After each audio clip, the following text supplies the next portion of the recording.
All right, welcome back to the Mike and George Show. And on this episode of the podcast, we're going to recap week 2 of the NFL slate.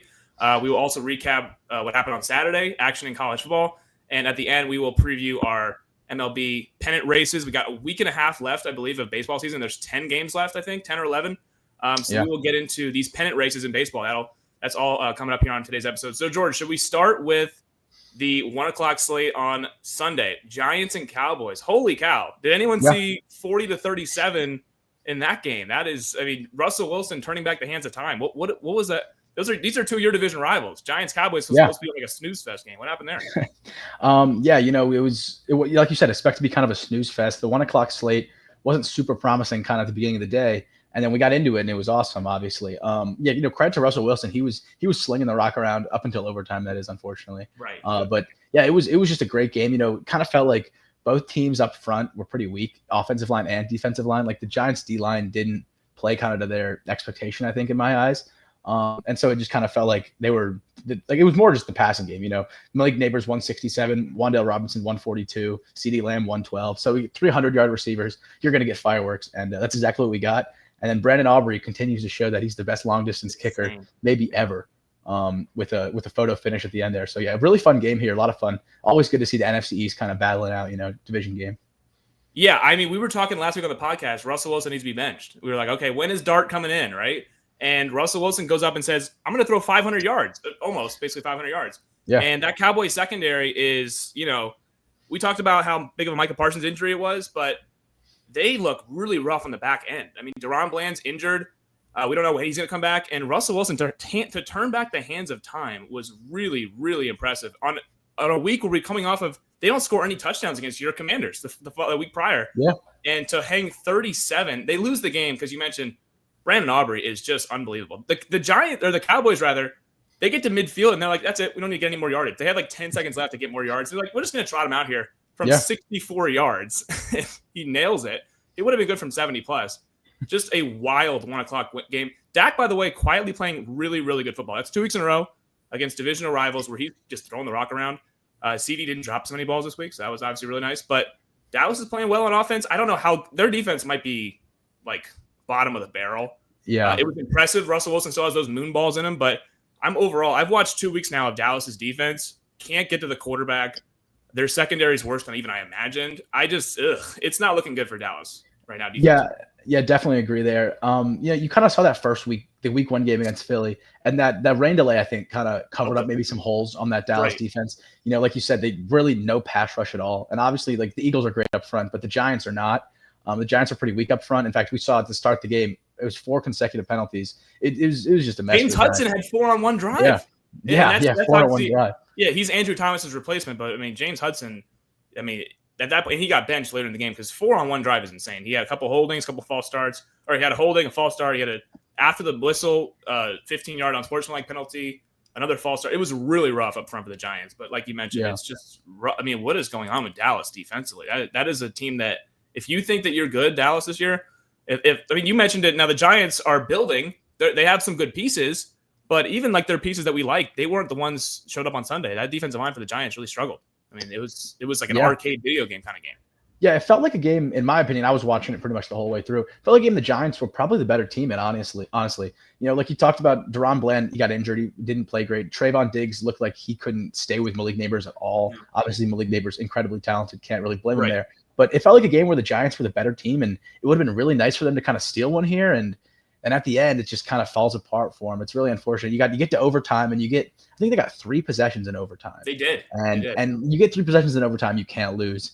And then that pick from Russ at the end was just pretty brutal. So, credit to Russ. He played a really nice game. It's a shame it ends like that. Kind of leaves a sour taste in people's mouths. But this was an absolute duel between 2 veteran quarterbacks, 2 guys who have seen a lot of defense in this league. And if you throw kind of a weak secondary at them, which in my opinion, the Giants and the Cowboys both kind of have some weak secondaries, they're going to eat you up. And that's exactly what they did. You didn't really see the run game get going kind of either way. Both teams averaged less than 5 yards a carry. And they didn't really need to because it was just kind of a slugfest. So it was really fun to watch for sure. Might keep Jackson Dart kind of pushed down a little bit for the near future. You could say that for sure. It was really fun to watch Russell Wilson go out there and sling the rock around. It's awesome that he still has that moon ball in him. I thought Dak, connected with George Pickens a lot down the stretch there. Just overall, a really fun game to watch. It's just tough if you're a Giants fan. You mentioned it. You want to win that game because now you're 0-2 and you have the Chiefs up next, who are also an angry 0-2. So you got to face them off a loss. And you just played 5 quarters of football. They played the whole overtime. So to lose that game and then turn around and play Steve Spagnuolo's defense, who's kind of struggling a little bit right now, and then Mahomes and the Chiefs offense, they don't have all the weapons. It just feels like it's gonna be a desperate Chiefs team next Sunday. And now the Giants are like on a really uphill battle as far as like, you're staring at 0-3. It's hard to imagine the Chiefs go to 0-3. So now it's like, okay, the Giants, you really wanted to win that game to avoid putting yourself in a big hole. Yeah, I mean, it kind of definitely feels like a spot for the Chiefs next week to get right against a pretty weak Giants offensive line. So yeah, if I'm the Giants, it's you got to kind of it's going to be a tough one. It's going to be an uphill battle, but I mean, you never know. The Chiefs with kind of a tough draw to start the season too. A game in Brazil against a conference opponent, and then obviously the Eagles are the Eagles. It's very defending champs. Team. Yeah, defending champs. So yeah, it's going to be a tough one for the Giants next week, but I mean, we'll be tuned in. Yeah, now let's get to the other 1 o'clock game that came right down to the wire. It was Patriots-Dolphins. Again, this is my team. We haven't lost to New England at home since 2019. That was the infamous tank for 2 a year. It was the game where, if you remember, that was the only game Antonio Brown played for the Patriots. And then he obviously had other things, had other issues going on. That was the last time New England won down here in Miami. We have won every single game this decade at home against them until Sunday. And Patriots, give them credit, man. I don't know if you saw late in the fourth quarter, there was 2 returns. Back to back, yeah. Yeah, so we returned a punt, Malik Washington, with a punt return to give us the lead finally. And then they took the lead right back with a kickoff return. Antonio Gibson goes 99 yards. So just a wild fourth quarter, 33-27, New England won. It looked like we were going to win it late, and then A-Chain steps out of bounds. Yeah. And we lose the game. So what were your thoughts on that one? Yeah, honestly, more so than anything, I was pretty impressed, honestly, by both quarterbacks. Tua is going to kind of get some hate for this game. He didn't play his best, I don't think, but he was making some solid throws. There was all that talk of Tyreek hasn't had a 30-plus yard completion, blah blah blah, and he gets one. He got 2, maybe this was a 1 or 2. Yeah, he got a 47-yarder, and the streak is over. So the streak is over. Credit to Drake May. I thought he showed a lot of poise in that second half. It kind of seemed like maybe the Dolphins were kind of stepping into that driver's seat and it was kind of slipping away from the Patriots. And Drake May stayed right in there, made a couple of really nice passes. He was great with his feet, extending plays. He took 3 sacks, probably could have been closer to 5 or 6. He was able to he had 10 rushes, 31 yards, just kind of extending plays there. He ran for a touchdown as well. And he ran for the touchdown. Yeah. So yeah, honestly, credit to Drake May. I thought Tua played solid. Obviously the pick was not fun at all. And if A-Chain stays in bounds, they probably win the game. It's really kind of that simple. So yeah, it's just a game that kind of could have gone either way. A game that both teams really needed. It felt like coming off of week 1 when they both looked pretty sloppy out of week 1. And then, like you talked about, I'm pretty sure Tua hadn't lost to the Patriots before. Was he 6-0? 7-0. 7-0. And Braves was 2-0. So someone's had to go. And it was a great game. So I mean, credit to y'all for fighting. It's gonna be an interesting year. I know. Hopefully McDaniel has some answers. It just kind of seems like he gets to the podium after the game and he kind of knows his fate already. And I like McDaniel. I think that he gets a lot of hate because he's kind of not the typical kind of alpha Dan Quinn kind of coach. Right? Yeah. He's not Mike Vrabel. Mike Vrabel's a big in-your-face guy. He's running with the guy down the sideline, and that's not who McDaniel is. So the Dolphins have so many playmakers that it feels like that offense should be able to keep them in games, but the defense is kind of continues to be disappointing. And I'm sure I've got plenty to say on that. Yeah, the defense is really bad. You mentioned they're polar opposite head coaches. I mean, Mike Vrabel, tough, physical players coach, rah-rah guy. McDaniel's kind of like the Yale nerd, who loves scheming things open. They're totally opposites, polar opposites. Overall, though, it's worked for us against New England, but Vrabel's teams have been much better against the Dolphins historically. That's both with McDaniel and with Flores. Mm-hmm. His teams always just seem to be tougher. So I was worried about the Patriots this year for sure, but I figured at home, September, we got them. It'll be sticky, humid, 90-degree weather. We'll get them. And if the defense is going to look if the defense for the Dolphins will look good this year, it would be right here against still quote unquote a rookie quarterback. He hasn't played a full 16 games. Yeah, he's got like eight or 9 games. Yeah, that offensive line is very makeshift for New England still, although it is improved. And I figured, okay, if the defense will look good, it'll be this one. And they were awful again. I mean, the Dolphins actually made NFL history. They became the first team to allow points on 10 straight possessions to open a season. Wow. Obviously, the Colts scored on all 7 of their drives last week. New England in the first half went touchdown, field goal in the first half. So we didn't get a stop. We didn't force a punt until the third quarter of game number 2 of the NFL season. So it was really, really bad to just allow points every single drive. It almost feels like your offense has to just keep up. They have to essentially be perfect. That being said, we had 2 possessions late in the game to go win the game. And obviously Tua threw the pick with 3 minutes to go, down 3 on 4th and 10. People are going around Twitter saying he could have taken this check down to Julian Hill.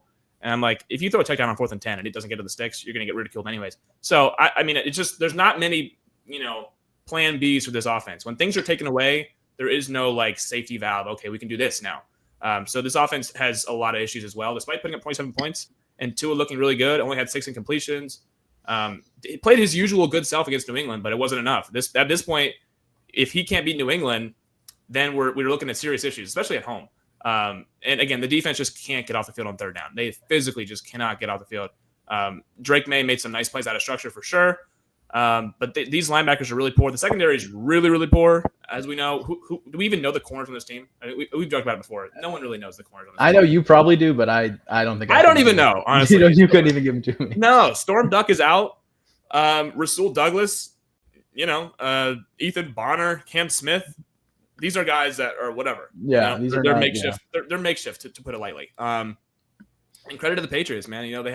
They were picking on those guys all day long. The first drive, they throw it up to Boutte in the back of the end zone on 3rd and 11. Our DB just never locates the ball. Second drive, Drake May runs in for a touchdown. So it's just really, really tough to get stops right now against anybody. And as far as 2 games in, we've only played Daniel Jones and Drake May. These are the only 2 guys we played. So now we got to face Josh Allen on a short week. So who knows with the Dolphins defense? They have a lot of problems. But credit to New England going down there, getting a win. They gave up the lead after getting a 12-0 lead. They gave it up, and then they took it back on the punt return, on the kickoff return, and never looked back. So credit to them for getting a must-win. It was a sneaky must-win for both games, for both teams in September, definitely. Considering how bad they looked in week 1. It was like, if you want to have a good season, you got to win. Considering the Jets looked pretty solid. Like obviously week 2 they took a step back for sure. Right. But the loser of this game was going to be in those Jets conversations, kind of. It's like the seller of the division, right? And right now it looks like Miami and the Jets are right there in the cellar of the division. So if you were one of those Patriots guys preseason saying, hey, this is the second best team in the division, right now you look really good because they just went out there and got a road divisional win against a team that was looked at as the similar tier to them. Yeah. Yeah. I mean, one last thing, obviously, you kind of look at the stats and, the Dolphins 15 rushes for 61 yards. They kind of just disappeared from the run there. And, Tua was throwing it with consistency and kind of with effectiveness, so they didn't need to run the ball. But it feels like if you're a team that wants to win some of these close games, you can't be one-dimensional, right? Your defense has to get stops, and you have to be able to respect the run. The opponent has to respect the run. And it kind of felt like they didn't. Obviously, Achan's kind of check down game is basically an extension of the run game. So in a way, but it just felt like it didn't feel like the Patriots were head and shoulders better. It just kind of felt like they got the last blow in, and then the one pick from Tua was kind of the sealer, which I think that was the only turnover. So that was the only turnover of the game. The Dolphins, on top of not really forcing punts, they haven't forced a turnover either. So they're not even an opportunistic defense at this point in time. And the running lanes. I mean, Ramondre Stevenson had a career day running the football. Yeah.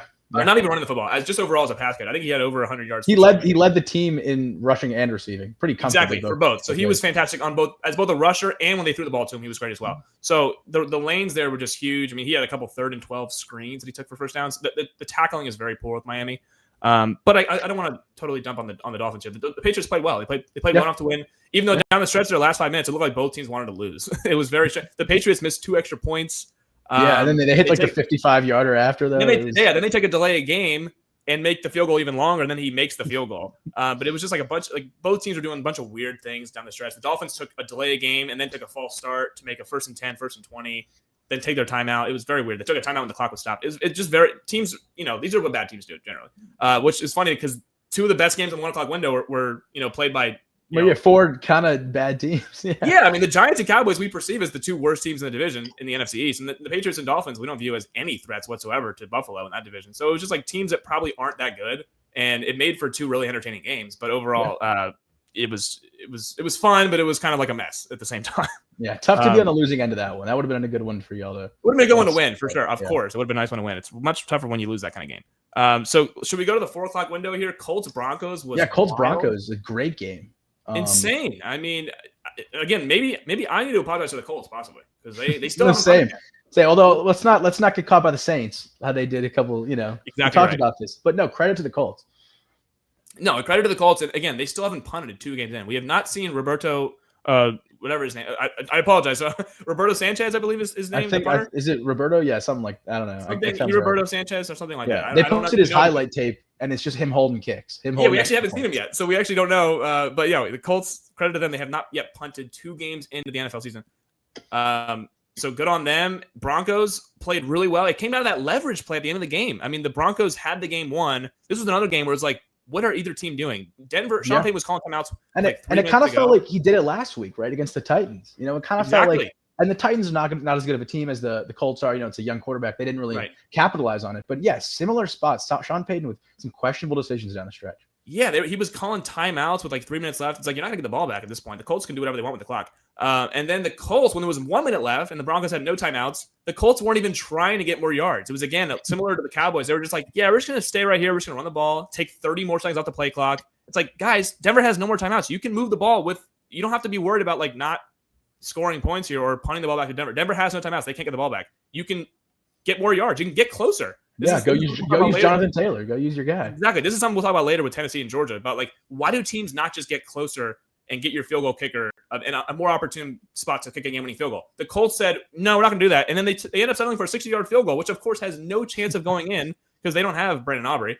But fortunately for them, leverage is called on the Broncos. One of the Broncos guys interfered with the snapper, and now it's a 15-yard penalty. That's not a 5-yard penalty. It's a 15-yard penalty. So now it's a 45-yard kick, and the Colts win the game. But it was another thing. It's like, what was Shane Steichen doing with a minute to go? You know Denver has no timeouts. You can get a little bit closer. You don't have to pop a run up the middle for no gain. You can throw the ball or maybe give it to Jonathan Taylor in space. You can get closer, and they didn't do that. They catch a break because of the leverage thing. But just what a crazy sequence there in the 4 o'clock window in the Battle of the Horses.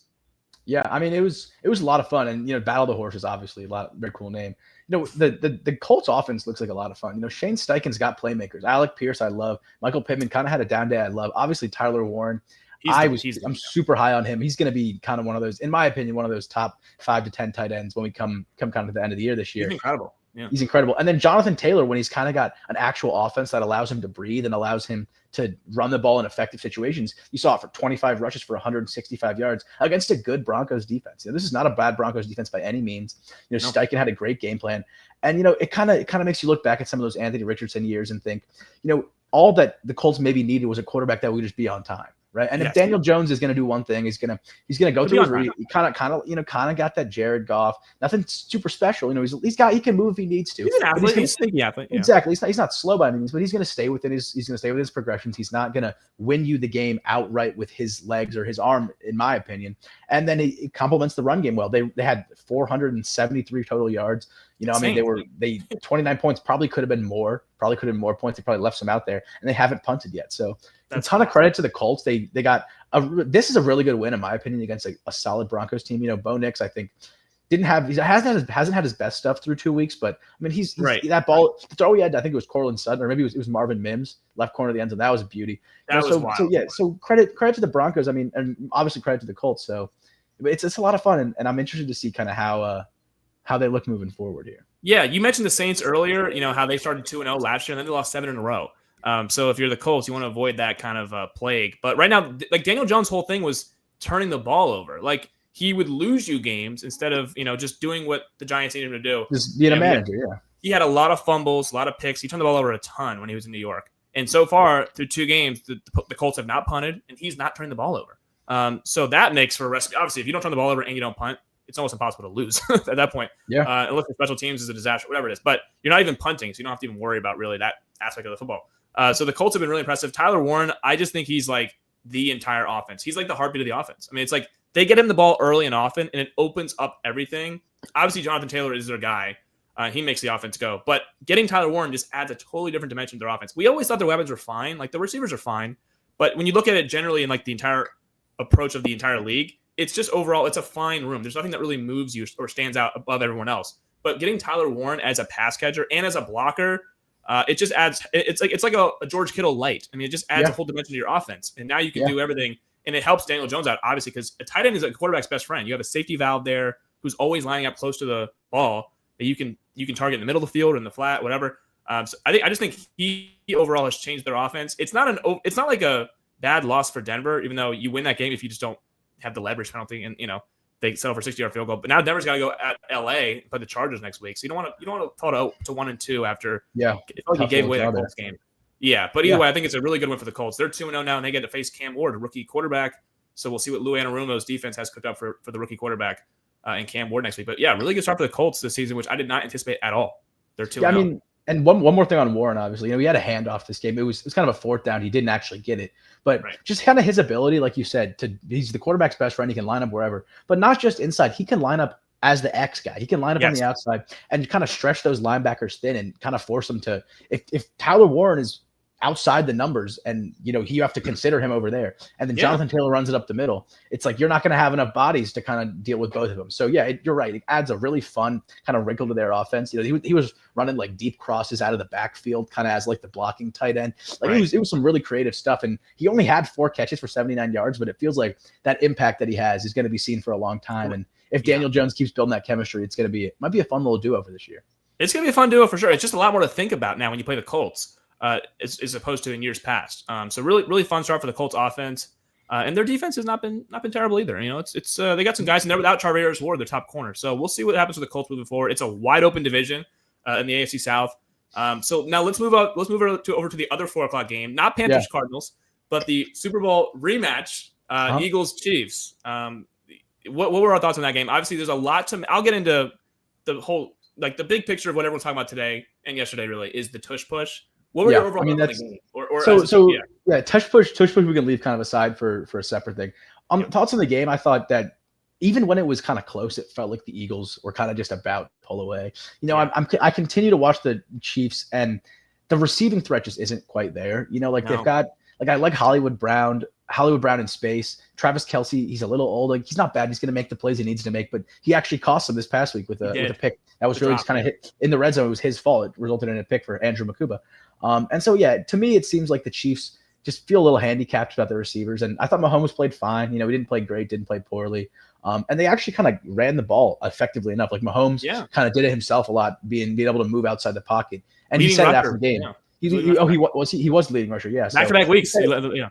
Yeah, he said after the game, he kind of feels like when the offense is kind of limited, he kind of turns that on. He sometimes saves it for the playoffs, but when the offense is limited and hoping to avoid an 0-2 start, which they unfortunately still kind of fell to, Mahomes kind of turns on the legs a little bit.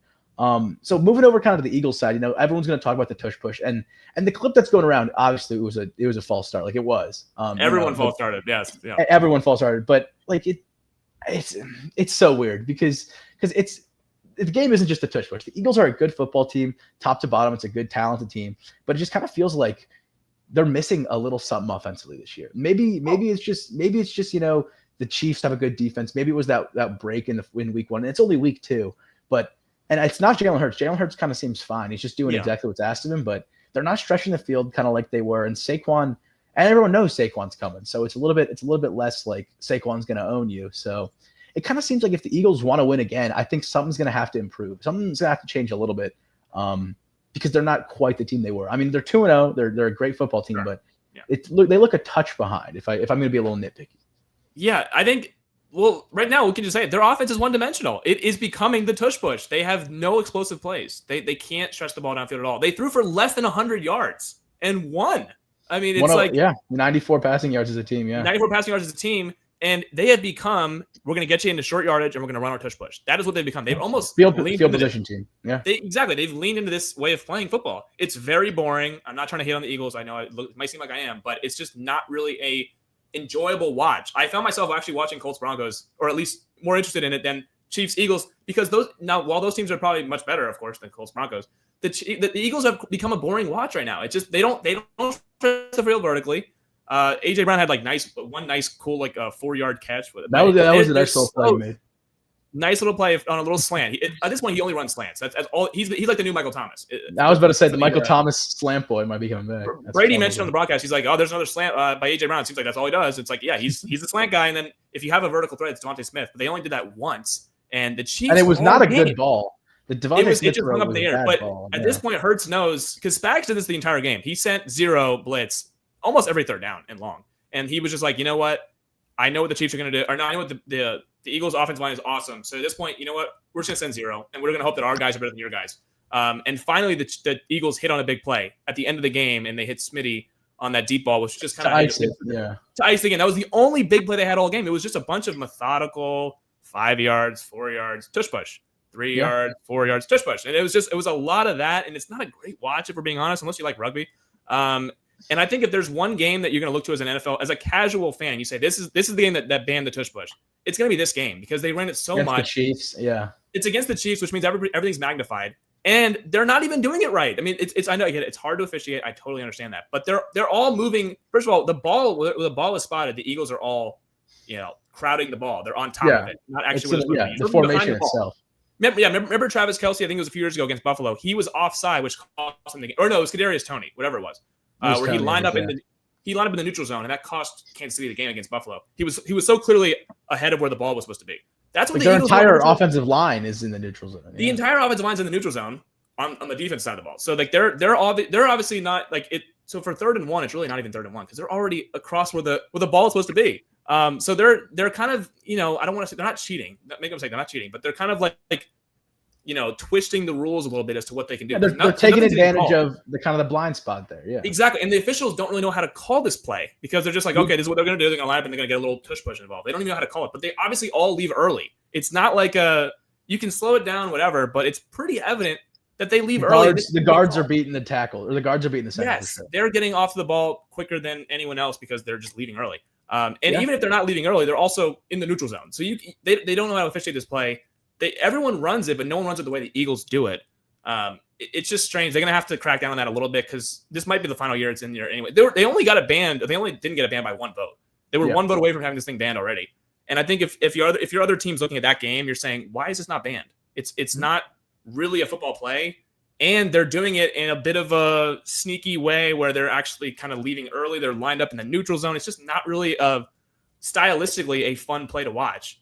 And I think that Nick Sirianni and the Eagles need to actually, instead of leaning into that, which is fine, they become one-dimensional. They become that play. How about on short yardages or on 3rd and 3, 3rd and 4? How about do something else instead of just relying on? Never heard that Saquon Barkley guy. Yeah, I heard that. You don't have to always tush push. I know it's their best play. It's their bread and butter, but like they've become so far back. We don't have any explosive plays for the Eagles anymore, and you have to win with explosive plays. You can't just win with tush pushes. I mean, they did it last year, but they at least had a second dimension. The defense was so good that it was so good, and they had other dimensions to their offense. Their offense wasn't just a tush push. Now, because it's almost banned, they're like, let's just lean into it, and that's fine. But you have to have another layer of your offense. You mentioned they don't stretch the field vertically anymore. You have to be able to do that to keep defenses at bay. And they're just not doing that. Yeah, I mean, I agree with you there. I will say, if you watch Monday night, if you watch Tampa versus Houston, it did seem like when the tush push was being ran, which I think it was, or maybe it was the Chargers, the later game. But when the Chargers were running it, the referees were in there kind of moving guys back and making sure that they were kind of off the line. So it seems like maybe there's a change coming in the next couple of weeks with the way the referees are going to officiate it and allow them to do it. But I'm just not sure yet.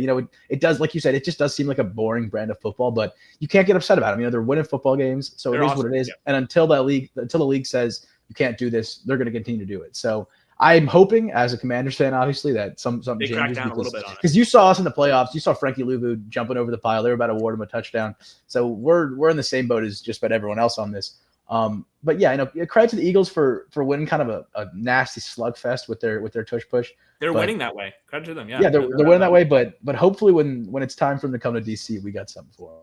Yeah, and I didn't talk about the Chiefs at all, but you mentioned it. Like Tyquan Thornton is now like their deep threat guy. It's just not really an offense that Mahomes back-to-back weeks has led the league in rushing, or has led the team in rushing. He had that 30-yard touchdown scamper where he reached for the pylon and scored. And outside of that, Kelce drops the ball at the end zone, it gets tipped up in the air, and Makuba comes down with it for the pick. That's a 7-point swing.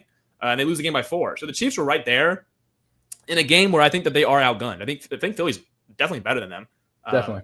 At least roster-wise, like they have the players. The Chiefs have the best player in football, Mahomes, but the Eagles have the best roster still, for sure. And yet we come out of the game talking about the tush push. And it was just like kind of unfortunate because these are two awesome teams. But it took Tom Brady calling it on the broadcast for people to this play is a little bit. And again, it's against the Chiefs too. They're not playing against like the Jaguars or whatever. Like it's two of the best Chiefs teams on 420 window on a national window in 425, and Tom Brady's calling out. He's like, I just watched it in real time. They all false started, and then they slow it down. It's like, oh yeah, they did false start. But when Tom Brady in the booth can see it from up there, it's like, yeah, maybe we should probably do something about this play. But overall, still a good game. 21-17, 4-point game. 20-17, I think it was. No, 20-17. Yeah. And really, the question for me is, what's Andy Reid going to kind of do? Because he's kind of got a team with a bunch of holes in the floor, a bunch of injuries. Obviously, I think there was 9 different guys who had caught a pass last week for the Chiefs. Yeah. So Andy Reid, he's a great coach. He's going to be able to scheme stuff up. So I think it's going to come down to him being able to scheme up that offense to get them the 25, 30 points that they're going to need to win games. So, tough start for the Chiefs. Yeah, definitely tough start. And then Monday Night Football, we had 2 games, doubleheader. The second game started at 10 o'clock Eastern. I didn't really tune into most of it. It was late. It was late. Yeah, it was late. East Coasters. We watched for fantasy purposes, but it was late. But the first game, Tampa Bay and Houston. What a fantastic finish between the Buccaneers and the Texans. 2 teams that have conquered the South divisions in both AFC and NFC the last couple of years. I can't say enough about Baker Mayfield. He's my favorite quarterback in the National Football League by a wide margin. He has been since he came out of the league. I just love watching this guy play football. Every time I watch a Bucs game, I'm like, these games are so fun because, first of all, they're all heart attack games. Notice how the first 2 games of the Bucs, they've won games on like the last play, essentially, back-to-back weeks. They're the first team ever to have 2 straight game-winning drives to open a season. It's just really impressive stuff. What did you make of the Bucs Texans, which started off really, really hot, and then both defenses were like, "Hey guys, we're good too." Yeah. What do you make of that game?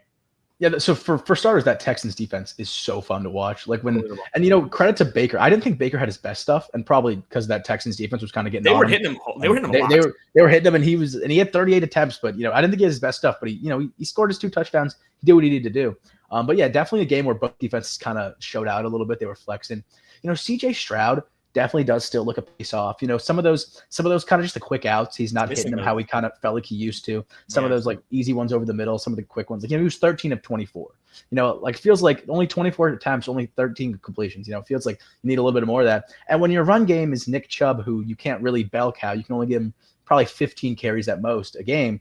It's going to leave you with a bit of an issue. And, Nico Collins had the great play in the end zone, obviously. Yeah, but after Nico Collins, it just kind of feels like, Jalen Noel, the kick returner, was maybe their second best weapon, it felt like, on that offense, So I think the Chargers, they're going to get Mixon back, hopefully, eventually, but I'm not sure. Sorry, the Texans, They're going to get Mixon back and Tank Dell as well. They'll get back soon. But don't be surprised, I think, if the Texans go make a move maybe for that O-line, or maybe a tight end, some kind of move where it feels like that offense needs a little bump to get it going, because very quietly the Texans are 0-2 after a couple years with some playoff runs. They won a playoff game last year. CJ Stroud with a decent year, but slow start this year, and getting rid of Tunsil kind of just continues to look strange.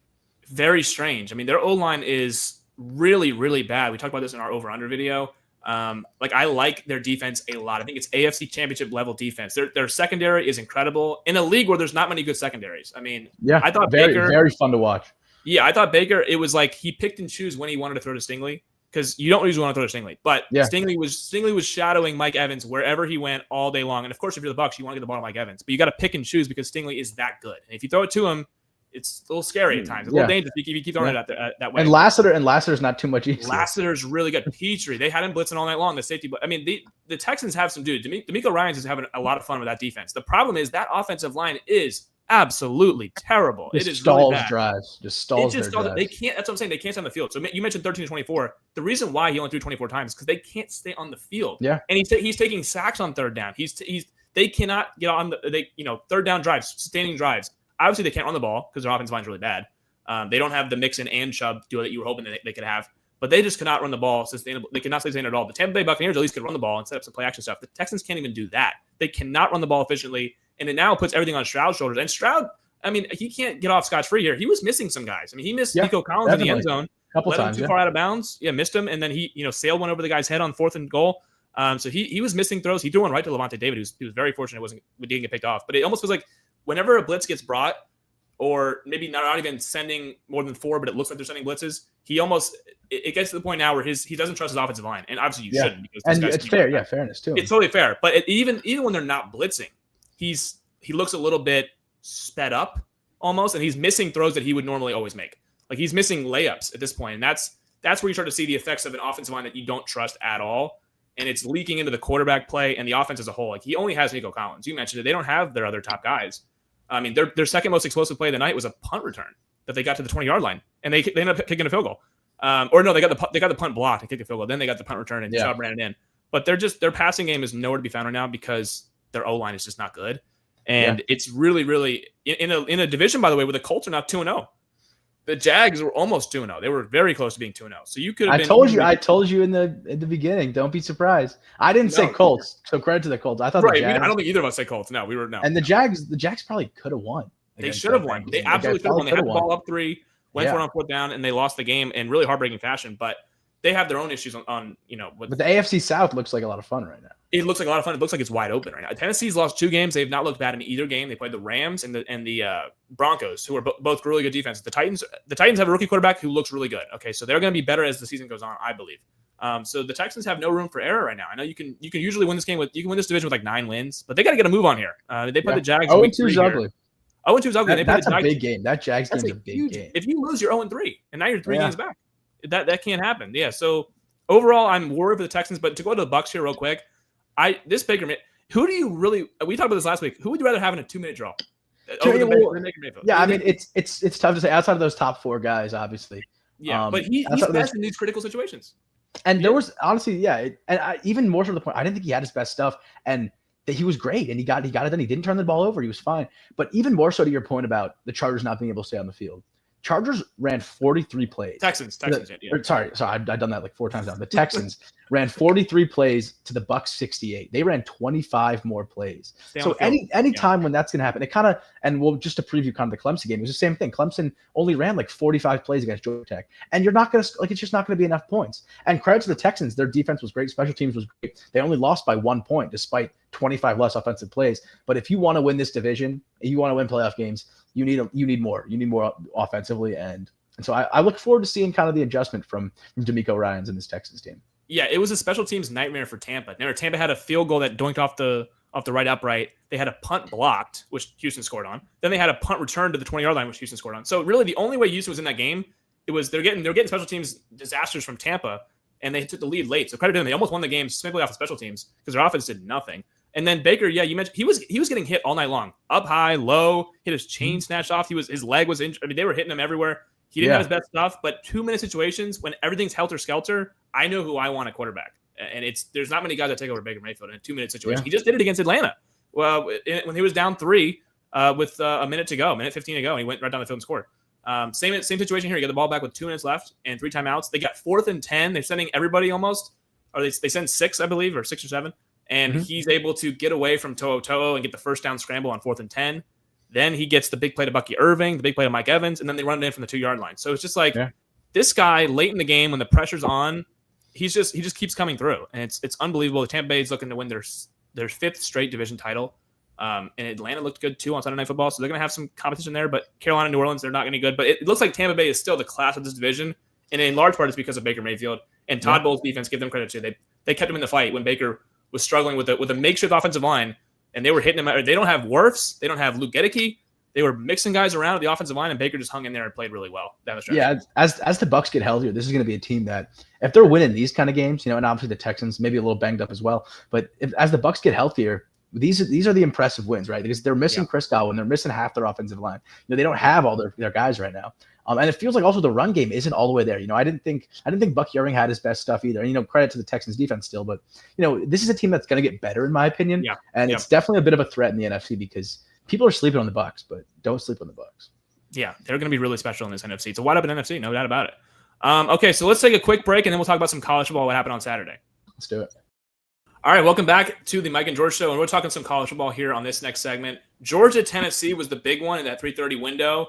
They sent Fowler and Herbstreit to that game. Usually it's into the night game, but obviously that night game lost a little bit of sizzle with Florida losing to USF the week prior. So Georgia-Tennessee was the big game. That was game day. Went there. Number 15 Tennessee against number 6 Georgia. What were our thoughts on that one? That was a crazy overtime game that Georgia somehow pulled out. Yeah.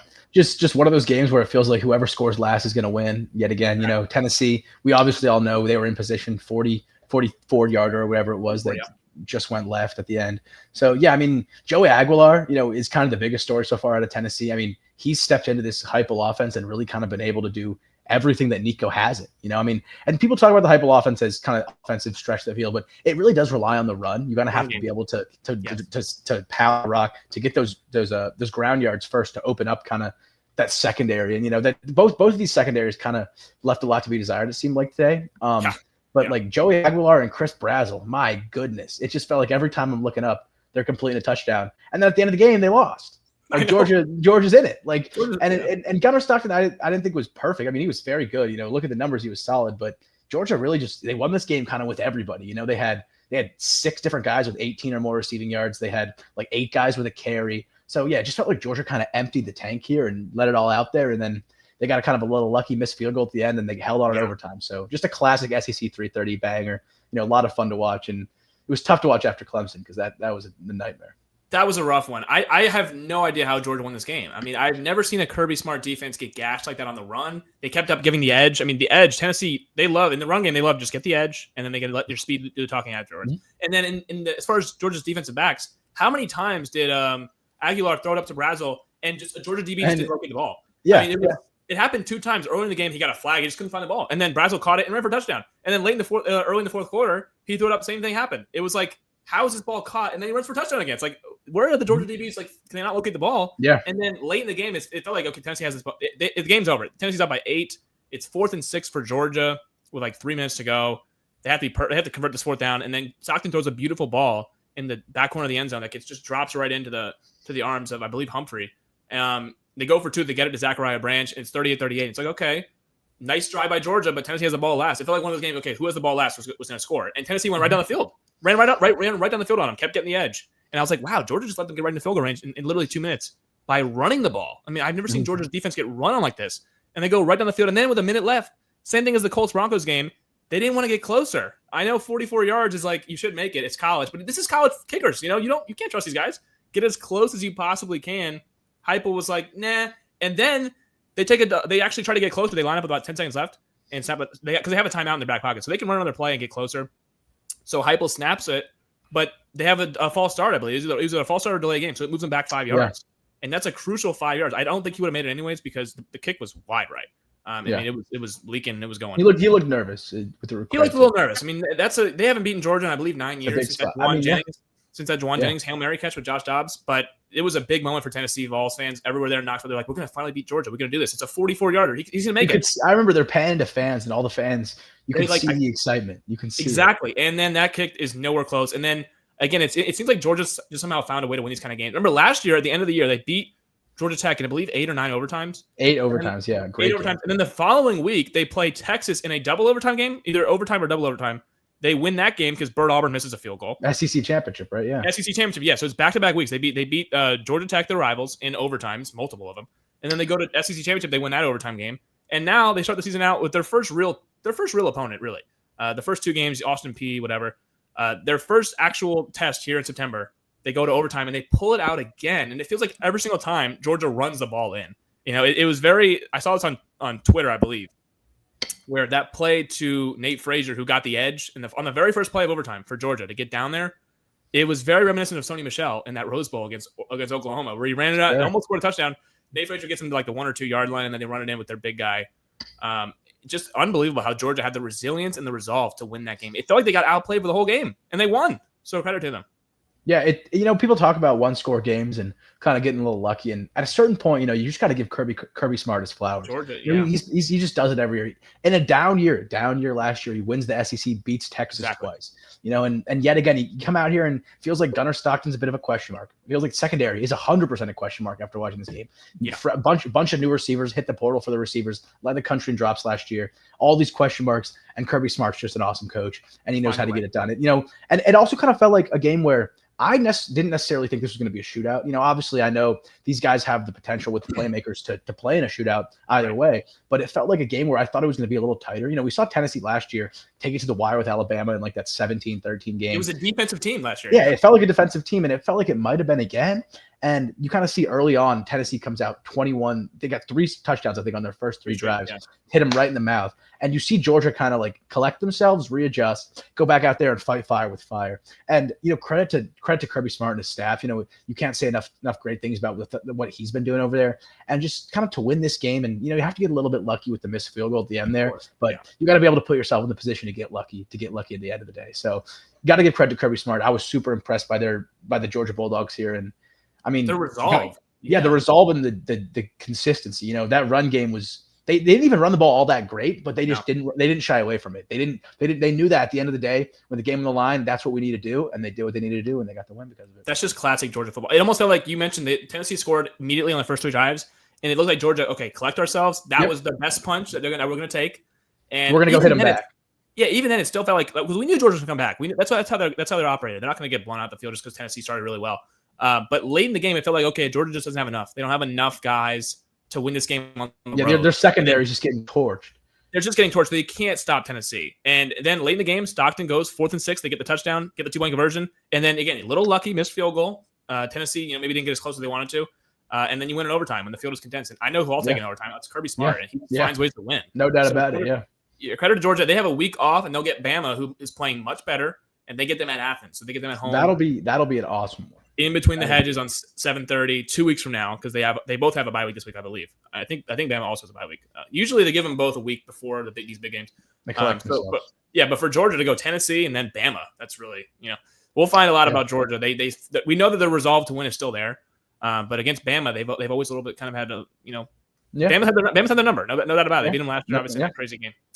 So now the other one that came right down the wire was Notre Dame and Texas A&M with literally 6 seconds left, I believe it was. A&M takes the lead, or 9 seconds left, whatever it was.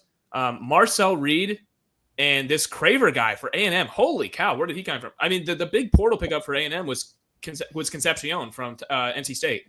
They got this Mario Craver guy. Out of nowhere. This dude is, I mean, on a short list of Heisman candidates. If we were to give the Heisman out in 3 weeks, in the season, which obviously we don't do. But this guy had, I believe, over 200 yards. 207. Yeah. Insane. Notre Dame just couldn't. And Notre Dame's secondary is good. They just couldn't do anything about. They couldn't do anything with this guy. I mean, we knew A&M was good. I think we said they're live in this game against Notre Dame, but we just trusted Notre Dame. They're not going to start 0-2. There's no way. They get them in South Bend, and it just felt like A&M had like 9 lives. Obviously, you feel terrible for Notre Dame because the botched PAT was the difference of the game. Buckner doesn't collect the snap on the PAT that Jeremiah Love unbelievably runs in from like 20 yards out. And it's like, okay, Notre Dame's up by 7 with a minute to go. They're going to win the game. And it's like, nope, they're up by 6 because of the botched PAT, the hold. The snap was totally fine. Buckner just couldn't collect the snap, and he didn't hold it right. And then they missed out on an extra point. And Texas A&M wins the game 41-40. Huge win for Texas A&M. What do we make about this game? Was it just a demoralizing loss for Notre Dame that possibly ends their playoff lives, or is this just more like A&M's legit, dude? I kind of feels like a mix of both, right? A&M, I was very impressed. I thought Marcel Reed as a passer, I mean, he was less than 50%. Awesome. He was kind of okay from passing wise. Yeah, but when he needed to be, he was stellar, right? And it's interesting because that Notre Dame secondary was kind of the strength of their team, right? Obviously Jeremiah Love is going to be fantastic, but outside of that, it was like a 12-15 yard touchdown run. He was very, very limited. He had less than 100 yards total. And Notre Dame still scored 40 points, right? So it felt like a spot where you'd think Notre Dame's defense is kind of you'll be able to lean on their defense to get some stops. And really credit to A&M because, like you said, Mario Craver was just all over the place, 86-yard touchdown at one point. Crazy. I mean, he was just a monster. And like Marcel Reed, he was 17 of 37 for 360. I mean, 17 completions for 360 yards. Yeah. That's ridiculous. I mean, that's 22 yards of completion or whatever it is. So, yeah, I mean, credit to A&M. They made the plays when they needed to, and this is a big loss for Notre Dame. They come off that Miami loss, and Miami looked great. And I thought Notre Dame played fine. Miami kind of won kind of similarly at the last minute. Yeah, it was kind of last second, who gets that there. But to lose this one too, Notre Dame moves to 0-2, and they're still ranked, which is kind of absurd in my opinion. Really? Well, I mean, here it's a different conversation, right? Because if we're talking about the AP poll, we're talking about it's not the expectations poll. Like there's no reason that South Carolina should be ranked. There's no reason that a lot of these teams should be ranked. Like, why wasn't USF top 10, right? If the AP poll is what it claims to be, a merit-based ranking system, Notre Dame hasn't won a football game yet. And I know they've been close with 2 very solid teams, but let's win a football game if you're going to have a number next to your name. And that's just how I feel. Obviously, I don't mean to go off on a tangent here. And I'm not doubting that Notre Dame is very talented, but it kind of feels like they're ranked because the committee recognizes that they're going to go on their little streak. They're going to win all the easy games that they've got on their schedule. And so they don't want to take them totally out of the equation yet. And so I thought Notre Dame was fine. I think that they're probably still going to make the playoffs. Like you talked about, maybe their season's over. I think they're still going to make it. Just kind of they got to be perfect though. They got to. Yeah, another loss probably I sit for them, but I think I really like Marcus Freeman. I think he's a great coach, and I think I trust him to get that secondary figured out. But the story here was credit to A&M. A&M making plays when they needed to. Like similar to Georgia, got a little bit lucky at the end, but luck counts too, and the winner's the winner. So. Yeah, they got a little fortunate at the end of their, I think, 4th and goal. They might have got away with a hold there on that. Definitely did. Definitely did. But credit to A&M, man. They had a 4th and 1, I believe, early in the 4th quarter or maybe late in the 3rd quarter where they stuffed Jeremiah Love. He was trying to get to the outside, and they stuffed him on 4th and goal, on 4th and 1 near midfield. And that's a huge play. I mean, they made the plays to win the game. So no doubt about it. And again, Notre Dame, the botched snap on the extra point, huge miscue. So A&M deserved to win the game. I just feel like Notre Dame, not to go into like the ranking thing or whatever, they've played who I believe are 2 top 10 teams in Miami and A&M with quarterbacks who are good. I mean, I like Marshall Reed. I like him a lot. I liked him before the season started. Carson Beck, we know he's good. He's a 5th-year quarterback, 6th-year quarterback, whatever it is. And they lose on they literally lose at the gun on both games. They lose to Miami on a game-winning field goal with like 20 seconds left, and then they lose to A&M on a 4th and goal completion to the tight end with 9 seconds left. So they lose by 1 and by 3. They lost by a combined 4 points to what I believe are 2 top 10 teams. So I get it. They're 0-2. Should they be ranked by the merit of the AP poll? Probably not. But that's the thing, right? Yeah, but I've watched 3 games of Penn State, and Penn State has played nobody. So as far as I'm concerned, Penn State's 0-0. They played 3 Panera Breads, and yet they're ranked number 4. So is what you're saying? Just schedule 3 garbage teams and start the season out, 3-0, and you're going to be ranked in the top 5. Like right now, I respect what Notre Dame said. Notre Dame is playing 2 really good teams off the bat with no preseason in college football, and they've played them right down to the wire. 1-point loss, 3-point loss, and they're 0-2. If this was an 0-2 start, or if this was even a 1-1 start, like last year they went 1-1, they lost to Northern Illinois. I would have had no problem unranking them right there at 1-1. You lose to Northern Illinois, you should be unranked. These are 2 teams that are legit. They are legit playoff contenders, and they lose by 1 point and by 3 points. And I just think that, it's more projection based. But when is the AP poll not projection based? Like if you really couldn't I get that. And you're right. The fact of the matter is it is projection based, and I don't think it should be. So that's kind of where that belief comes from. But like you talk about it, I mean, the Notre Dame schedule is very soft. They're going forward. It's Purdue at home, at Arkansas, which is kind of Arkansas's only big game. It's Boise State at home. It's NC State at home. It's Boston College away. Like their hardest game the remainder of the way is USC at home. And that's a given, right? That game's always being played. So to me, I think that it's one thing if you've got at least 1 win, at least maybe you beat somebody, but they haven't won a game yet. So to me, it's like there's people who didn't have Vanderbilt ranked, who have Notre Dame ranked, and Vanderbilt's got a ranked win, and Vanderbilt's played common opponents better than South Carolina. Like there's a lot of teams that I just think the AP poll is kind of flawed.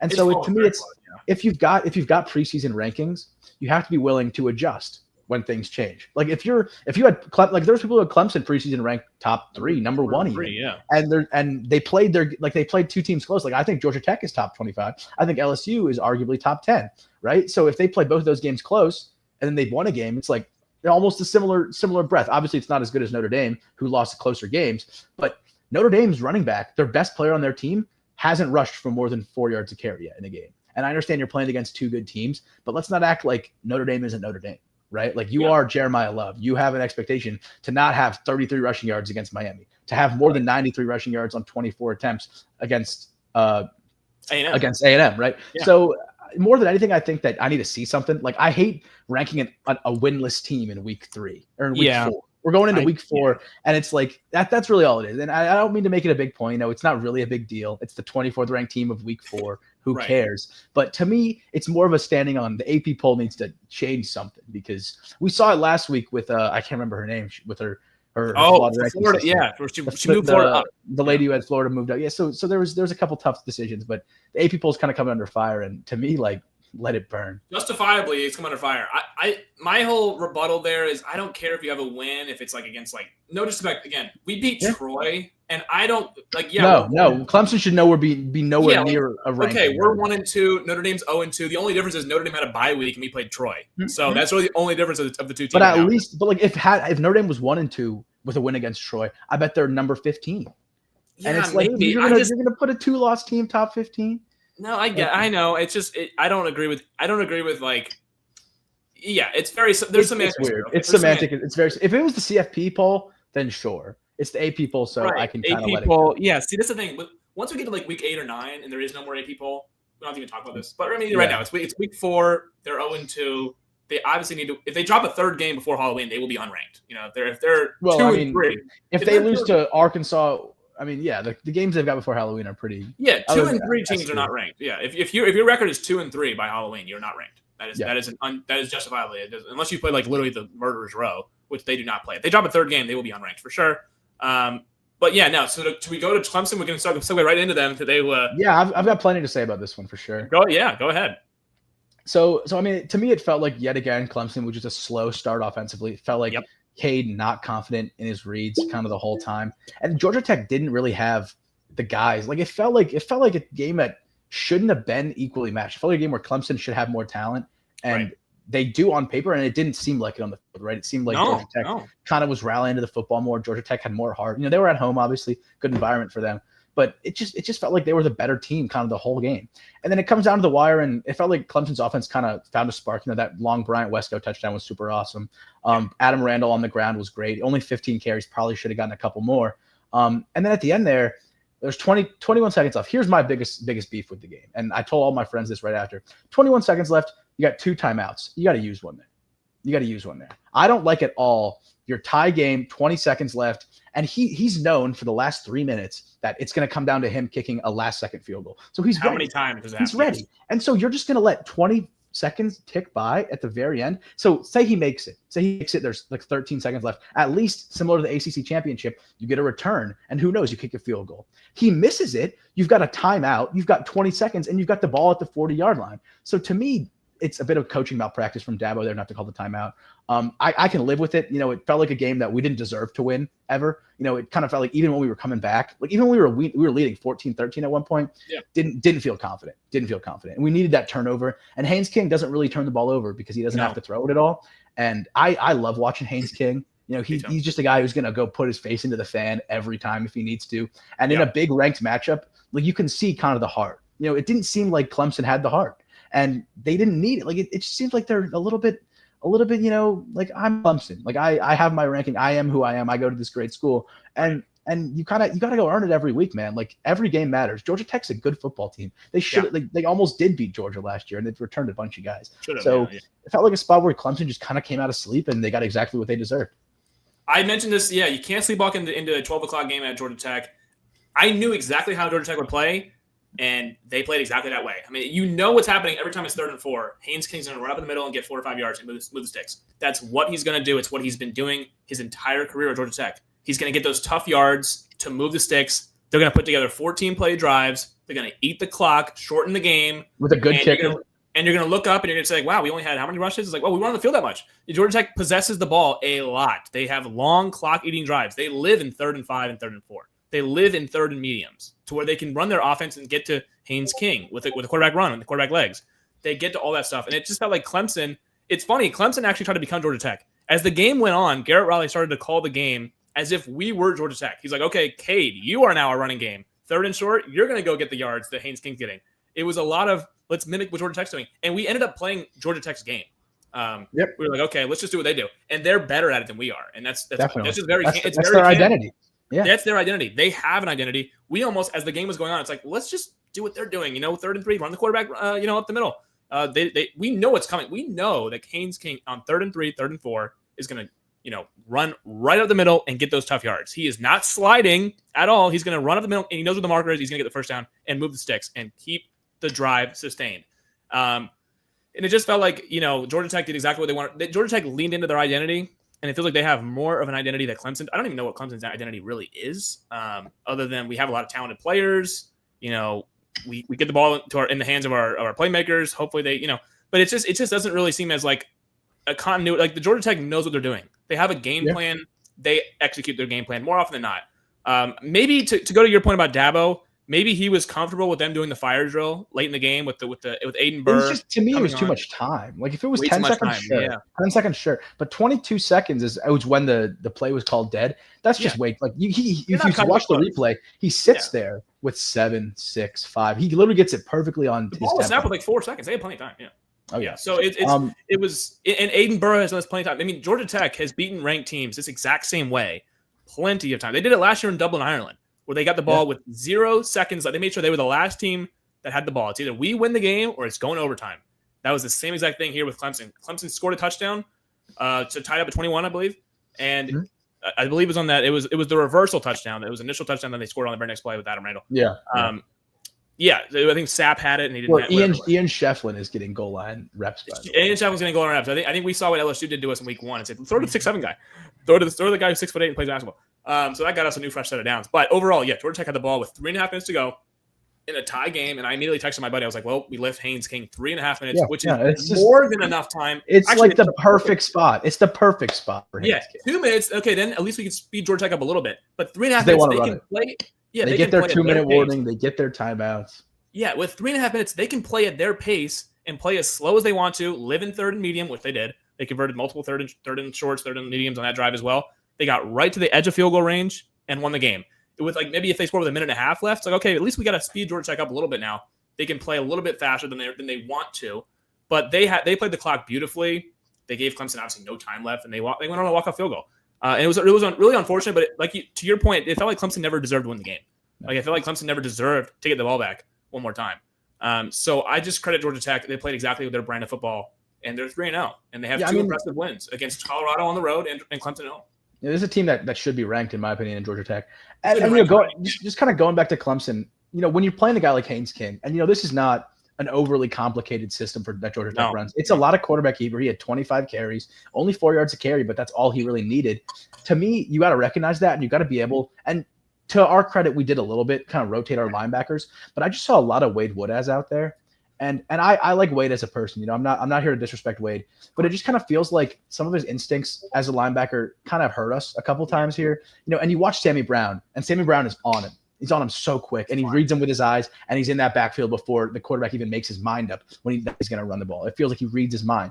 And then, I thought Jeremiah Alexander had a couple nice stops in there. But to me, it's like you got to be able to have the depth of linebacker so your guys don't get tired because Haynes King is running the ball every play. Also the quality in your depth of linebacker. And I think Clemson has that kind of player. I just don't think that we did a great job kind of rotating those guys in, right? And you saw it hurt us in the fourth quarter. It seemed like we were tired. It seemed like we couldn't tackle, especially like Wade Woodaz. I hate to harp on it, but it did seem like the missed tackles hurt us a lot. They're huge, yeah. So and then you get into the press conference and Dabo is talking about guys needing to earn playing time. And I get what he's saying, and they absolutely have to earn playing time. But at a certain point, you're 1-2, and these are two games you were favored in, and one of them was at home against an LSU team who now we're finding out had a banged up quarterback in that game. Yeah. And it's like you're getting dominated by teams that you're better than. And I'm not saying LSU were way better than I thought we were at the beginning of this year, but Georgia Tech, I am not going to come out here and say Georgia Tech is a better football team than Clemson. But on that day, they deserve to win every single time. So, I mean, it really is Clemson kind of hurting himself. And, the season's not over, with the formatting and everything. A lot of ACC play left. There's a lot of great playmakers. Obviously, Clemson is missing their wide receiver one, starting offensive lineman. They're missing a lot of guys. But, at a certain point, excuses are excuses. You gotta strap up and play. Yeah, and college football, it's really not anymore. It's like, okay, well, who has more talent than the other team? That team's going to win. It's not really that anymore. It's like, who has the identity? Who's going to lean into their identity? Yeah. Exactly. The game. I have no idea what Clemson's identity is. They have a converted receiver as their top running back. And after that, it's like not much else that we even know of. I mean, you got Gideon Davidson there, who's a talented young kid. But they're relying a lot on Adam Randall, who's never played the position prior to this year. Late last year, he started getting snaps just because. But it was right. Yeah. I mean, this is not really a team that kind of is leaning into, I don't think we know what we are per se. No, it feels like it's just let Cade go figure it out. And that's figure it out. But Georgia Tech knows who they are, which is the most impressive part about that. They're winning the same way every time. And they've known it for 3 years. We knew it in 2023. We knew it before. We knew that when this game was scheduled, who knows how long ago, we knew how it was going to look. Exactly. Even if it wasn't Haynes King per se. What Brent Keys wants to do at Georgia Tech. And he did exactly that. He just, flawlessly they controlled the clock. They had way more plays than Clemson. And they deserve to win the game. I mean, I don't think there's any debate about who was the better team on Saturday. Despite it being a 3-point game, it was close. We were right there. We even led at one point. That being said, it felt like the game was still being played on Georgia Tech's terms. And ultimately, that's usually the winner of the game. That's usually the winner of the game. Like, if Clemson won the game, I would have been like, man, we kind of stole that one. We really played their kind of style football game. So how do we even win that game? How to win in overtime? And we stole a game. Like remember Wake Forest a couple years ago? We won that game. It's like we kind of got outplayed. Yeah, with our DBs just got smoked. Yeah, DBs got smoked all game long. Sam Hartman threw for 6 touchdowns, whatever it was. But we got out of there with a win somehow. It would have felt like that to me had we won that game on Saturday. Be like, wow, I think that's a good comparison. Yeah. Yeah, but we didn't win the game. I don't think we deserved to win the game. I think Georgia Tech played a really perfect football game, considering that's how they always play. And they really deserve to take it. So the other big college football game that day, Well, I'm trying to think of it. No, obviously, LSU Florida. Vandy USC was the big one that was like, wow, Vandy did what to USC? Yeah. But I honestly don't. Maybe we shouldn't be so surprised. I mean, through 3 weeks, we've seen South Carolina's offense. I mean, it's looked atrocious. Yeah, I mean, it kind of seems like LaNorris Sellers feels almost out of his element. They brought Mike Shula in, and they talked about adding a pocket passing ability to his game. But it almost seems like, and it's only been 3 weeks, it almost seems like he's gone too far the other way. It seems like he's kind of and against Virginia Tech, I thought he was pretty good with his legs, and he had a couple of nice deep balls from Nick Harbor. But it feels like he's almost gone too far the other way with trying to just become a passer, and he's kind of took away some of that electricity that makes him so hard to beat because he's always a threat to go run for 25 yards and take down 2 of your defenders. And in this game, you saw him get early. You guys saw him get hurt early. Kind of took the air out of all the sails of SC. But the biggest question for me was, where's Aaron Nolan? Aaron Nolan is 5-star quarterback. He was super highly touted. Went to Ohio State. They brought Julian Sain in, and he was kind of lost the battle, was forced out. South Carolina picks him up. They're super high on him because very talented young kid, can run the ball. He's kind of a version of Sellers that's a little bit smaller in my opinion. Right. And their first backup is Luke Doty. It just, to me, it was a little bit surprising. Maybe there's probably something going on there that I can't speak on. Maybe inside the locker room. Yeah, Luke Doty's been there since 2020. He's been there. Luke Doty, yeah. Yeah, this is like his 5th, 6th year in the program now. So he's been there for a long time. So you could just see immediately when Sellers went out that they had no chance. Yeah, the air of the stadium's gone. Yeah. Their defense still, though, a little bit disappointing last night. Didn't think Pavia had his best stuff by any means either, but he didn't need to. Vandy had like 10 different rushers. They had like 7 or 8 different pass catchers. No one over 45 yards in rushing or passing. And they leaned on them 31-7, 3-score win, probably even more. So to me, South Carolina probably a little bit overrated coming into this game. I thought that 11 was high for them. They and Vandy had a common opponent. Again, I don't mean to just trash the AP poll, but they deserve it.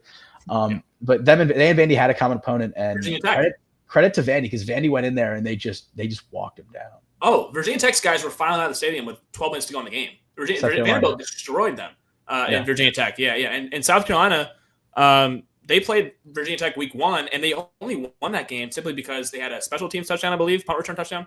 And then obviously LaNorris Sellers hit that deep shot to Nick Harbor. But they couldn't move the ball at all against Virginia Tech for a majority of that game. They had the awesome opening drive. After the opening drive, they did nothing offensively. And Vanderbilt went up down the field. Old Dominion went up and down the field on Virginia Tech. They dropped 45 on Virginia Tech, who is now 0-3, by the way. So Virginia Tech has lost to Vanderbilt, South Carolina, and Old Dominion. Whose best game was South Carolina, probably. Their toughest game. Yeah, exactly. They played their best football against South Carolina. So it's evident right now that South Carolina is just not that good. Their offense is as bad as the teams we were just talking about. Clemson's offense is struggling. South Carolina's offense is struggling. Florida and LSU, we might touch on that a little bit. Both those offenses are struggling. South Carolina's in the same boat as all those other teams. Texas, same thing. Like, South Carolina is propped up to be a top 10, top 15 team. They look nothing. They don't even look like a ranked team at this point. The drop-back passing game is not working. I think even if LaNorris Sellers doesn't get hurt, I don't think they win that game. At all. I agree. It was 14-7, I think, when he went out. And Vanderbilt was just getting after him. Like, they were getting after him anyway, so I don't think it would have even mattered. Obviously, they wouldn't have gotten blown out 31-7, I don't believe. And Luke I don't think. Although that Carolina defense was kind of just exactly. It was looking like it was getting gashed anyway. So Vanderbilt was absolutely the better football team on that day, no doubt about it.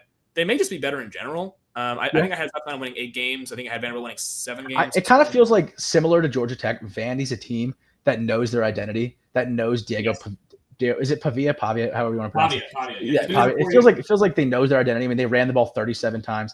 Like they're gonna, especially when they get out to a lead, they're just gonna punch you in the mouth and take it. But yeah, it's a very, very ominously similar to the Georgia Tech Clemson game, where maybe a team that wasn't as good just kind of rolls them over because they knew exactly what they wanted to do and they just executed their game plan. Obviously, with Sellers going out, makes it look a little uglier. Looks a little uglier on the scoreboard, but I don't think Carolina was winning that game regardless. So yeah, credit to Vandy. Vandy's doing something special down there in Nashville. It's a couple good years with Pavia here. Yeah, he transferred over from New Mexico State. Remember, he initially got put on the map when he played really well against Auburn 3 years ago. He was at New Mexico State. Vanderbilt saw that, and they're like, we're going to pick him up. And obviously, he owned the state of Alabama last year. He beat Auburn again, and then he beat Alabama last year. So he beat both Alabama teams last year. And then now he's beating ranked teams on the road at Williams-Brice, South Carolina. In a tough environment, yeah. Yeah, and they walked in there. That crowd was half empty by the end of the third quarter. Rightfully so. I mean, it wasn't even close. It wasn't even close, right? So Vanderbilt absolutely deserved to win that game. They won the game by a lot. And South Carolina has all kinds of issues offensively. that need to get fixed quickly because they don't have an easy non-conference at all. They got to play Oklahoma, who's much better than they were last year. South Carolina rolled Oklahoma last year. Well, guess what? You're not going to roll them this year. You got to play Matt Norman, and John Mateer is a dude. I kept trying. And Oklahoma's rolling right now. Oklahoma's rolling, and Oklahoma has the best defensive line in the country, I believe. So if you're South Carolina, you got to get things fixed offensively because Brent Venables is not playing with that defense at Oklahoma right now. They are flying around. If that Carolina O-line is not in a place where it needs to be for LaNorris Sellers when he gets healthy, he's not only going to have a tough year, but he needs to protect himself in terms of physically because he gets hit a lot, and he's a big guy. I'm not saying he's going to get hurt or anything, but he's a big dude, but he takes a lot of hits, and that O-line has to stand up for him at some point. Yeah, and he's going to go to the league, so you don't want to take those hits entering the league. In SEC, where there's a lot of good defenses this year, man, they got to play LSU as well. They play them at the Bayou this year, so they got to play some tough defenses. We saw what LSU's defense has done to now 2 different teams in Clemson and Florida. So South Carolina's got a tough schedule. They got to play Bama as well. So it's just not going to be easy. And right now their offense is nowhere near where it needs to be. So this is not going to be another 9-win season for them like it was last year, unless they figure out things in a hurry. Because losing home games to a team that you're supposed to be better than, but like Clemson, I think it's more about identity. Vanderbilt knows who they are, and they just come in there. They're going to do their thing. So credit to Vanderbilt. South Carolina has a lot of real issues on their side of the ball. We'll see what Shane Beamer ends up doing there. But should we real quick touch on the LSU Florida? What a nightmare offensive performance that was for both teams.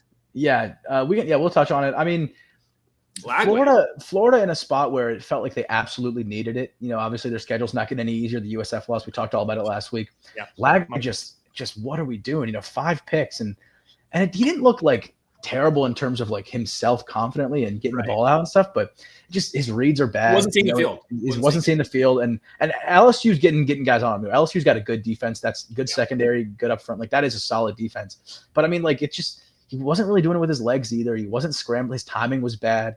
You know, Florida receivers just kind of like the timing was just kind of off. A couple explosive plays here and there, but it was kind of felt like they were designed. Like you get your one shot, and then what do you do after that? You get sacked, or you throw a pick, or you whatever. So it just kind of felt like they couldn't sustain anything. You know, Florida pretty disappointing so far. You know, it feels like last year Billy should have been fired. Will he get fired this year? Who knows? And then moving on to LSU, you know, I didn't think Nuss had his best stuff. It's coming out that he's injured now. I haven't read a ton up on it. I mean, they didn't really. He's making his throws. He had the one pick, which wasn't ideal, but I thought that, you know, I mean, Aaron Anderson and Barian Brown, as long as they're playing, is going to give you a chance. And then Bauer Sharp as well against Florida. He had the long one, obviously, the 65-yarder. So, I mean, LSU's going to have their guys. It felt like a spot where they kind of didn't really have their best stuff. They kind of sleptwalked a little bit through Florida, but Florida just didn't really give them anything to regret about. You know, it just they didn't have their best stuff in Florida. So Brian Kelly mentioned after the game, he's like, we just did what we needed to win the game.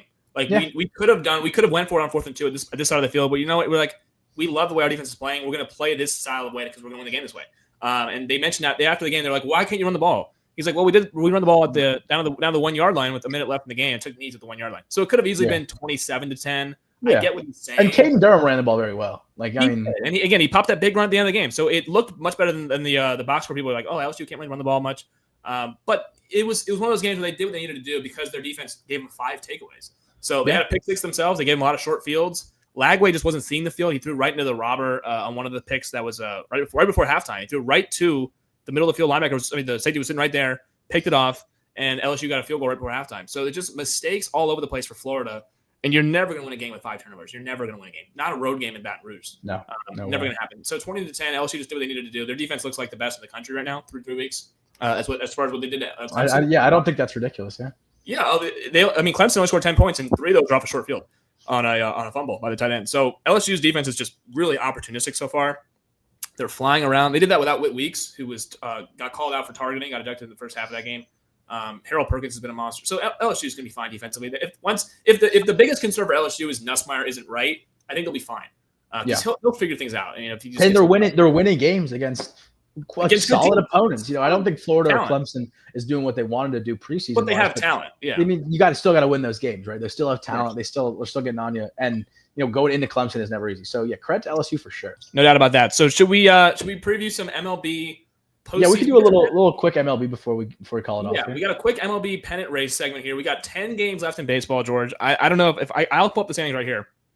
We got we got in the AL East. It looks like the race is over. My Jays are up by 6 games with 11 games to go. Wow. On the Yankees. So we're going to probably finish out that one and get a That's first round bye. Pretty solid, yeah. Pretty impressive. The Yankees and Red Sox both appear to be locked into wildcard spots. The big race right now in the AL is the Mariners and the Astros. We talked about this a couple episodes ago. I said, I love the Mariners deadline. I don't think they'll ultimately be able to catch the Astros. They'll probably be a really sneaky wildcard team. They have officially, as of 3 days ago, they have caught the Astros. They have caught the Astros. And matter of fact, they're up by a half a game. They're 83-68. The Astros are 83-69. They have 10 games left. Or matter of fact, the Astros have 10 games left. Mariners have 11 games left. The Mariners play them 3 times. I believe, or either the Mariners play them 3 times or they play the Rangers 3 times. But either way, they're playing each other. We're going to find out these last 10 games who's going to win the AL West. In the AL, real quick, before we go to the NL, what's like what you're watching here for these pennant races? Obviously, it looks like the Jays, the Tigers are going to be the top 2 seeds. Yeah. The buys. And then as far as the other wildcard teams, it looks like the Yankees and Red Sox are going to be in. The Mariners and Astros are fighting for who's going to be the 3 seed and who's going to be the 6 seed or the 5, whatever it is. So what are you most looking forward to for that?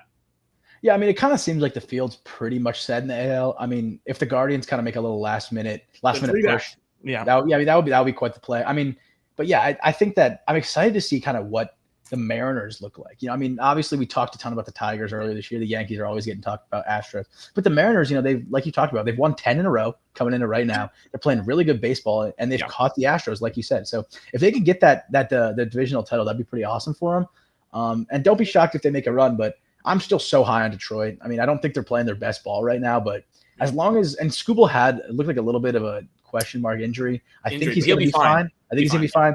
So I still love the Detroit here. I mean, credit to the Blue Jays for playing great down the stretch. You guys have got it done when you needed to, for sure. I mean, I always love seeing the Yankees not win that division no matter what. Yeah. But I think they clinched the other day, so they'll be in there.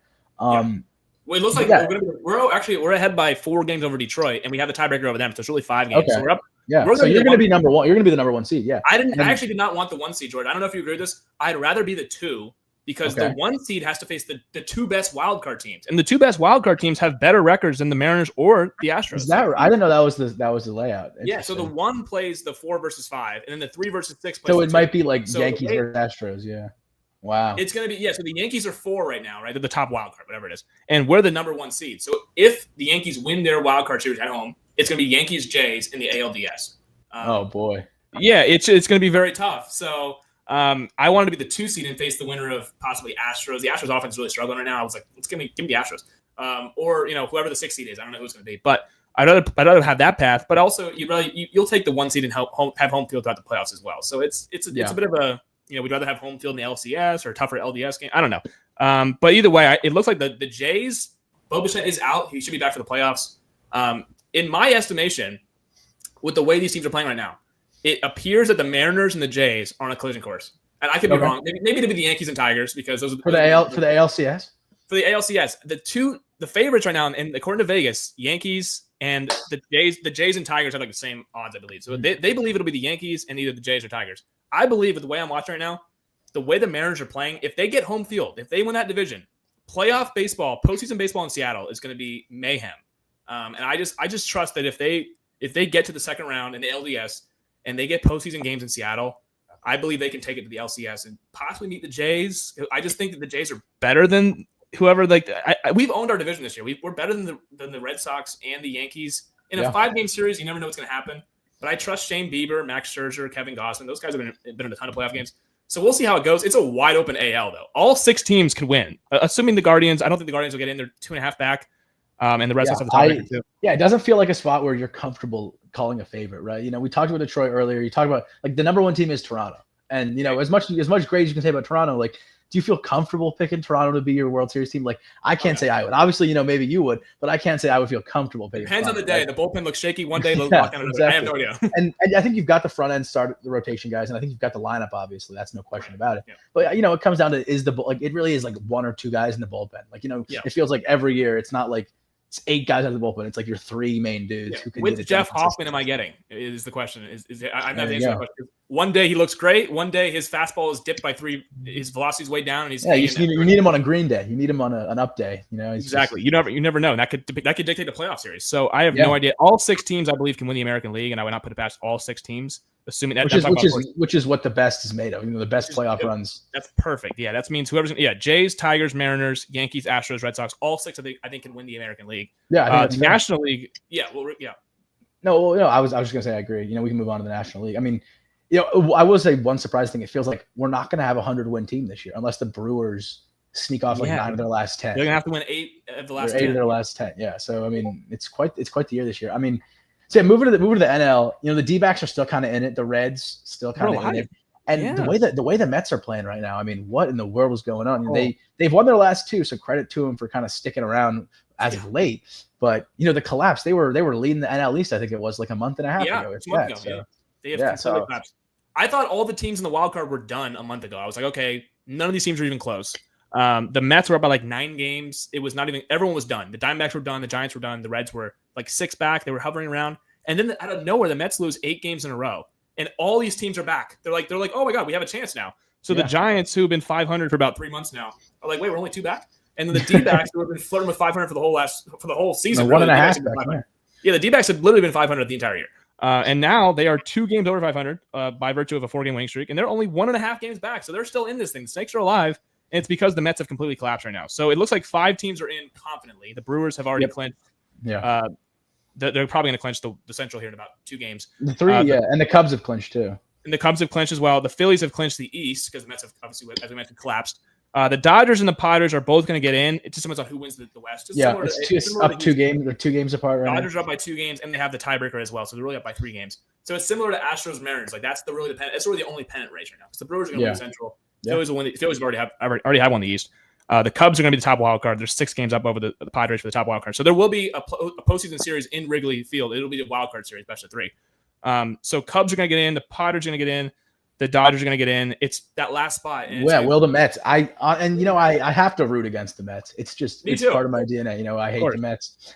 But it's going to be fun. I mean, I do love watching Juan Soto. Personally, watching him in the playoffs, it'd be a lot of fun. But I mean, I'd also love watching Corbin Carroll.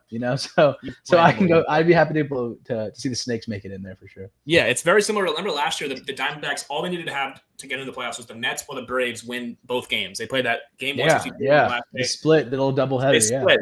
Mets won the first game because of the Lindor magic, and then the Braves won the next game. And the Snakes, unfortunately, were the team left out. But of these 6 teams, assuming the Mets do hold off the Snakes, which I believe they will, because the Snakes' last 3 series, there's only 3 series left. They have the Phillies, the Dodgers, and the Padres. That's the last 3 series for the Diamondbacks. They face 3 really good teams. Yeah. So it's gonna be tough for them to catch the Mets. Assuming these are the 6 teams, who do you like out of the National League? Brewers have the best record, obviously. Phillies are right behind them. Dodgers are still the favorites, according to Vegas. So for me, I mean, obviously the Brewers is the easy answer with the record, but I think it is yet again gonna be a Phillies or a Dodgers year. I mean, the Dodgers are just so talented. They haven't been playing their best right now, but they're still leading that division with 84 wins. So, they didn't really have to play their best, and they got the tiebreaker, like you said. So they're going to be just pretty much guaranteed to be one of those division winners.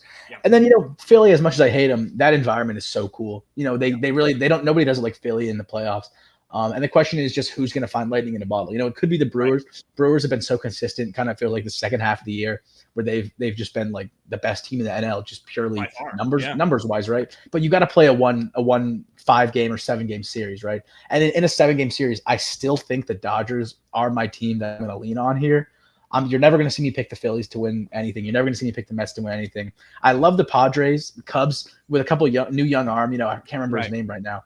But he's got like a 1.5 ERA in his last 6 starts.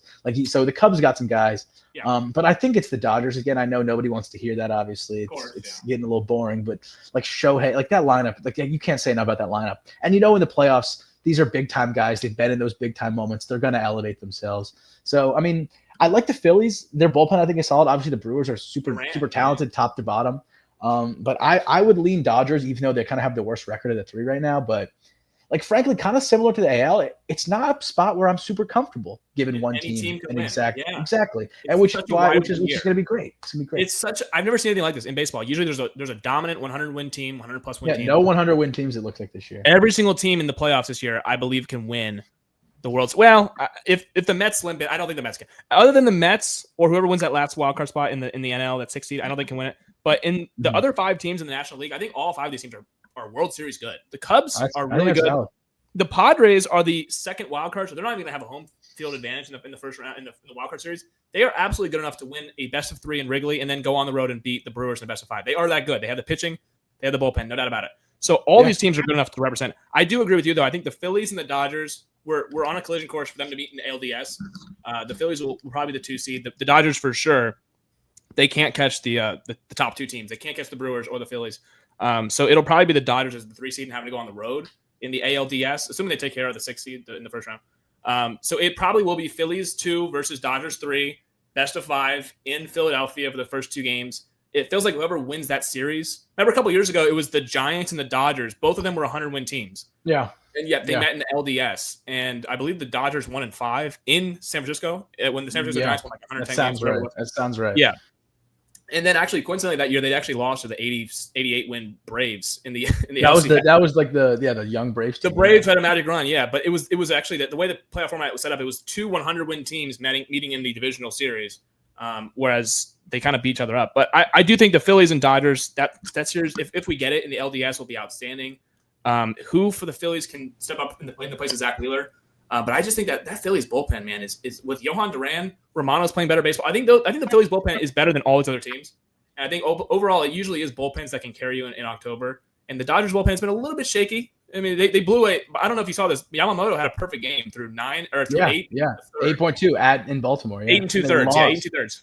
And then I think they were up 4-1 or 3-0, and they ended up losing 4-3. They go up 4. I think it was Jackson Holiday home run followed by like just a rally.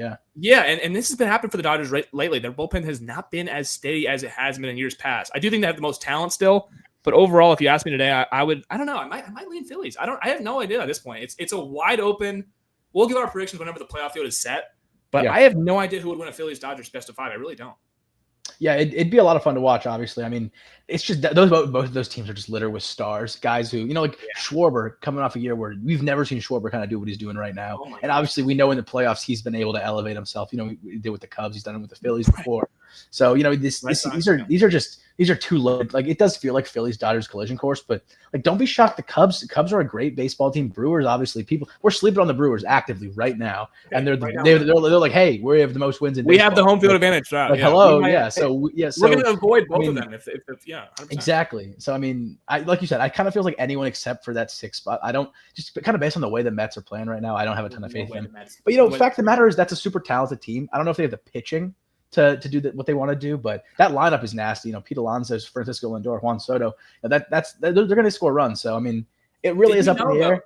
Yeah. Did you know that even though that lineup is so good, they have not won a game trailing after 8 innings. They have not come back once. Not one time. Not one time. It's an unbelievable stat considering how many times they did. Remember last year in the playoffs, they did it so many times. They came back. It was like walk-off city. It felt like it was. Yeah, Brewers, they came back top of the 9th, down 2 runs. Against the Phillies, they came back. They kept coming back. This year, through 150 games, whatever we're at right now. 151 games. If they're down after 8 innings, if they're tied after 8, they can obviously they walked off the Rangers the other day. But if they're trailing after 8 innings, they have not yet come back and made a 9th inning rally. It's unbelievable that it hasn't happened yet. And I feel like that's the stuff. That's the stuff that kind of playoff teams are made of, right? That's the difference between this year's Mets and last year's. I think this year's Mets, if they get in the playoffs, they have shown me nothing over 160 games that they can actually come back and beat a bull, because all these teams have good bullpens in the playoffs. You're going to face the best of the best guys. So they have shown me nothing as far as like they have the comeback Mets like they were last year. So I'm fading the Mets here, even if they get in. I think that's fair. Yeah, but I think all the other 5, absolutely, you make a good case for the Cubs, the Padres, all those 5 teams. The Brewers, we're sleeping on them, but they're the best team right now through 150 games. Yeah, credit to the Brew Crew. Yeah, but that's we got some very fun pennant race stuff coming on the stretch here with 10 games. Yeah, we'll have predictions coming soon, I'm sure. Yeah, exactly. Yeah, we'll make our predictions. I remember we did this all the time. Whenever the brackets come out, we'd be like, all right, who's going to the World Series? Who we'll do a little layout. We can hopefully do the whole. Yeah, we'll do that when we'll have the graphics up and everything else when the graphic comes out in a week and a half. So, but yeah, thanks George for hopping on for another good podcast. We got some football action here. We got a little baseball mixed in there, and yeah, awesome episode. Always a pleasure. All right, thanks George.